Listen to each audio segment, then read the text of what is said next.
नमस्कार दोस्तों, बहुत बहुत स्वागत है आप सभी का। आज के इस वीडियो में हम लोग समझने का प्रयास करेंगे कि एक सफल छात्र की क्या क्या विशेषताएं होती हैं। एक व्यक्ति तभी सफल हो पाता है जब उसमें सफल आदतें होती हैं या सफल विशेषताएं होती हैं, तभी कोई व्यक्ति या कोई छात्र सफल हो पाता है। हर लोग अपने जीवन में सफल होना चाहते हैं, लेकिन सफल किन कारणों की वजह से होते हैं उसको हम लोग आज समझने का प्रयास करेंगे। और इस माध्यम से आप समझने का प्रयास करेंगे कि आपके अंदर जो चीज़ें नहीं हैं उसमें आप कैसे एडजस्ट कर सकते हैं, अपने आप को उसी में बेहतर करने की कोशिश कर सकते हैं, बदलाव करने की कोशिश कर सकते हैं और अपने आप को एक सफल व्यक्ति के रूप में बनाने की कोशिश कर सकते हैं। चलिए हम लोग समझने का प्रयास करते हैं एक सफल छात्र की क्या क्या विशेषताएं हैं। हम लोग कुछ पॉइंट्स डिस्कस करेंगे और उसी के बारे में डिटेल से समझने का प्रयास करेंगे। सबसे पहला जो हमारे सामने एक चीज़ है जिसका नाम है एटीट्यूड। शायद आप लोगों ने इस वर्ड को पहले भी सुना हो। इसको हम लोग हिंदी में रवैया कहते हैं। डिफरेंट टाइप से इसका नाम यूज किया जाता है। कोई रवैया कहते हैं, एथिक्स के दुनिया में इसको अभिवृत्ति कहा जाता है और भी बहुत सारे वर्ड्स हैं एटीट्यूड का। एटीट्यूड का मतलब क्या हुआ कि हम किसी चीज़ को कैसे सीखते हैं और हमारा रवैया कैसा है। जैसे किसी चीज़ को सीखने के लिए एक अंदर से दृढ़ संकल्प, बौद्धिक और बुद्धिमत्ता का जो प्रयोग है वो हमारे रवैया के ऊपर डिपेंड करता है। जैसे हम किसी चीज़ को ऊपर समझने का प्रयास कर रहे हैं कि नहीं, उस चीज़ों को कैसे बिहेव कर रहे हैं उस चीज़ों को लेकर, तो ये हमारा रवैया है। और व्यक्ति का जो रवैया होना चाहिए हमेशा सीखने के लिए होना चाहिए। एक कहावत है, लर्निंग इम्पोर्टेंट है। ठीक है, लर्निंग इसलिए इम्पोर्टेंट है क्योंकि लर्न करने से व्यक्ति हमेशा बहुत ऊपर की तरफ जाता है, सीखता है। यानी आज जो है उसमें ग्रोथ करते हैं। जैसे आप कोई काम कर रहे हैं, ठीक है, और उसी में आप बार बार उसको प्रैक्टिस करके उसे अनुभव कर रहे हैं, उसके बारे में सीख रहे हैं। मतलब क्या कर रहे हैं, आप लर्न कर रहे हैं। ठीक है, लर्न अलग चीज़ है और पढ़ाई लिखाई एक अलग चीज़ है। इसलिए हम लोग इसको पढ़ाई लिखाई के सेंस में नहीं देख रहे हैं, इसको हम देख रहे हैं लर्न के सेंस में। आप सीख रहे हैं, उस चीज़ को अपने आप में उतार रहे हैं। तो ये आपका एक महत्वपूर्ण कैटेगरी है एटीट्यूड, जो डिपेंड करता है आपके रवैये के ऊपर। आप किस तरीके का रुख अपनाते हैं, किस तरीके से आप उसको बिहेव करते हैं, जिसके माध्यम से आप एक सफल व्यक्ति के रूप में गिने जा सकते हैं। ठीक है, एटीट्यूड ऑलवेज पॉजिटिव रखिए, नेगेटिव रखने से बात नहीं बनेगी। पॉजिटिव रखने की मतलब क्या है कि हम किसी चीज़ को पॉजिटिवली कैसे लेते हैं, सकारात्मक पक्ष क्या है उसके ऊपर बात करें। दूसरा वर्ड हम लोग क्या कह सकते हैं एटीट्यूड के बाद, अकेडमिक। अकेडमिक का मतलब क्या हुआ, इसको हम लोग हिंदी में क्या कहें, शैक्षिक कौशल। शैक्षिक कौशल,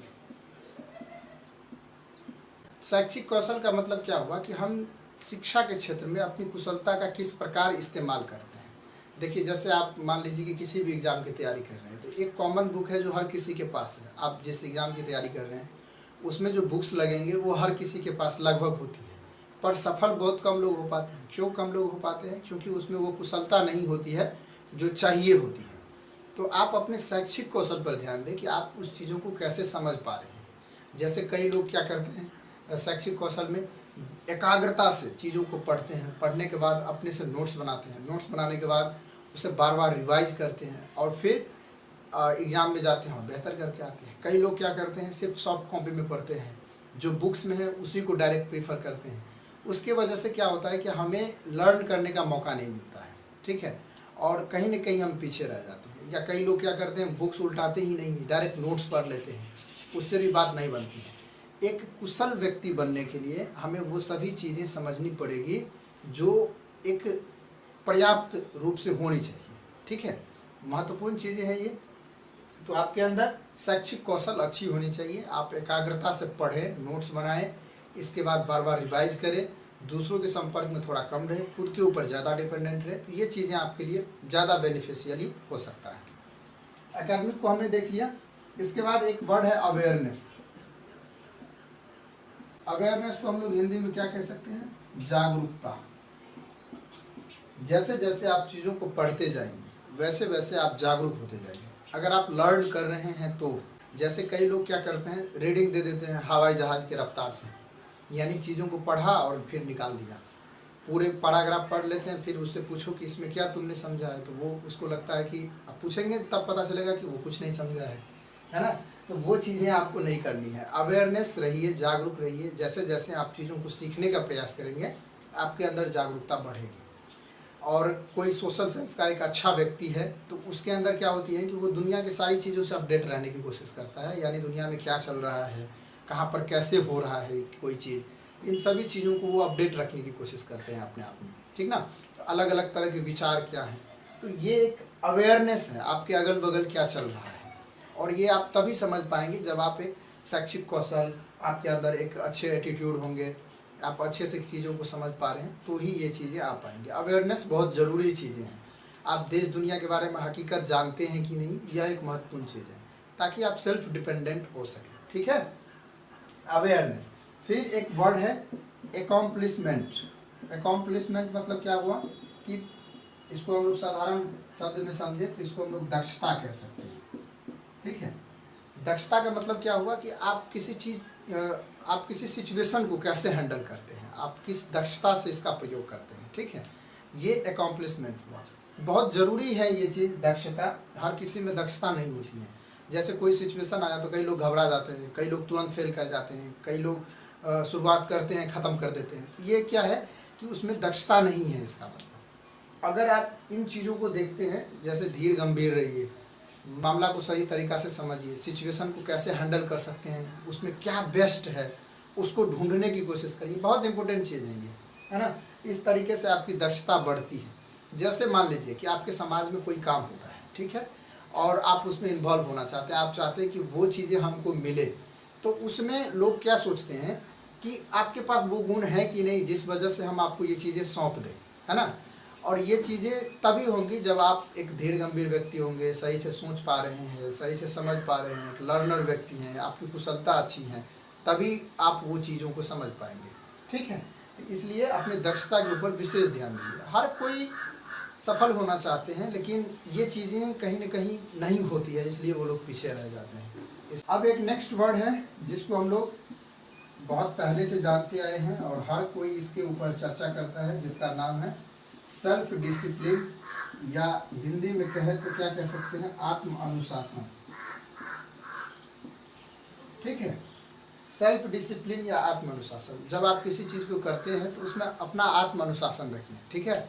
किसी चीज़ को कैसे करना है, कब करना है, ये चीज़ें आप सेल्फ डिसिप्लिन में समझिएगा। किसी चीज़ को टालिएगा मत। जैसे कोई काम है, चाहे घर का काम हो या कोई परियोजना कार्य हो या पढ़ने लिखने की बात है, तो उसको कल के ऊपर मत टालिए या आगे कर लेंगे, फिर कभी कर लेंगे, ये चीज़ें आप नहीं करिएगा, ठीक है।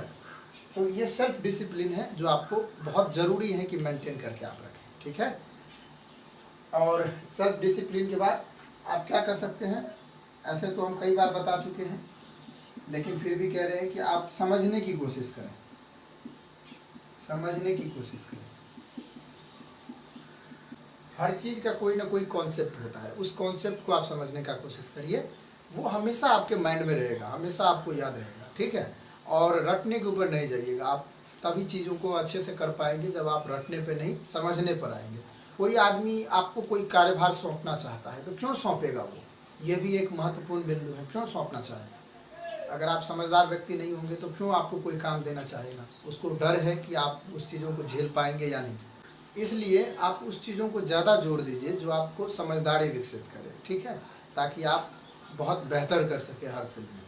तो ये चीज़ें हैं जिसके वजह से आप क्या कर सकते हैं, अपने आप को इम्प्रूव कर सकते हैं और सफल व्यक्तियों में खुद को शामिल कर सकते हैं। यही एक विशेषताएं हैं जो एक सफल छात्र में, सफल आदमी में, सफल पुरुष में, सफल स्त्री में होती है। और एक चीज़ें हैं जैसे समझने की कोशिश करें तो जैसे पहल करना, किसी चीज़ों को आप, ये नहीं है कि आप बोलेगा कोई तो ही हम करेंगे, ये करने वाले हैं, आप कर सकते हैं तो करिए, ठीक है। अपने रुचि का विस्तार करिए। जैसे आपको पढ़ने के लिए कहा जा रहा है, आप पढ़ने में ही दिल लगा लीजिए, है ना। जैसे कोई काम कर रहे हैं तो उसी में दिल लगा लीजिए, अपने रुचि को बढ़ाइए और पता करिए कि आपका कौन से फील्ड में रुचि ज़्यादा। आप नम्र रहिए, सभी के बातों को सुनिए, समझिए, इसके बाद किसी को रिप्लाई करिए। हर पढ़ने की कोशिश करें तो उसके पीछे कोई ना कोई लॉजिक होता है, कॉन्सेप्ट होता है। अगर आप उस पर ध्यान देंगे तो आपका ये चीज़ें क्लियर हो जाएंगी। और समझने के लिए एक बेहतर चीज़ें क्या हैं कि आप पहल करें। पहल मतलब क्या है कि कोई काम करने के लिए है तो उसमें ये नहीं है कि हमें कोई कहा तो ही हम करेंगे, आप कर सकते हैं तो बेशक करिए, उसको कोई दिक्कत नहीं, ठीक है। तो ये पहल करने का एक रूप है। इसके बाद आप अपने इंटरेस्ट को बढ़ाइए, रुचि को बढ़ाइए। आपका किस फील्ड में रुचि है इसको ढूंढने की कोशिश करिए, तो ना पता चले कि हमें इसमें मज़ा आ रहा है तो हम ये काम करेंगे, ठीक है। बहुत सारी चीज़ें उसमें रुचि ढूंढिए, आपको किस चीज़ में अच्छा लग रहा है। रुचि के बाद आपके अंदर नम्रता होनी चाहिए। नम्रता मतलब क्या है कि आप हर किसी की बातों को सुन सके, हर किसी का रिस्पेक्ट कर सकें, और ये चीज़ें आपके अंदर होनी ही चाहिए। तो ये चीज़ें ऐसी हैं जो आपके अंदर निश्चित रूप से होनी चाहिए एक सफल पुरुष बनने के लिए। तो हमें लगता है कि हमने सारे बिंदुओं के ऊपर बातचीत कर लिया है। अब कोई ऐसा टॉपिक नहीं है जिसके ऊपर हमने बात नहीं किया है। आप इतने को बस ध्यान में रखिए, और हमेशा इतने चीज़ों को आपको ध्यान में रखना है, आंख बंद करके, दिमाग खोल के, और हमेशा इस चीज़ों को याद रखना है और अपने ऊपर अप्लाई करना है। ठीक है, बहुत बहुत धन्यवाद। जय हिंद, जय माँ भारती।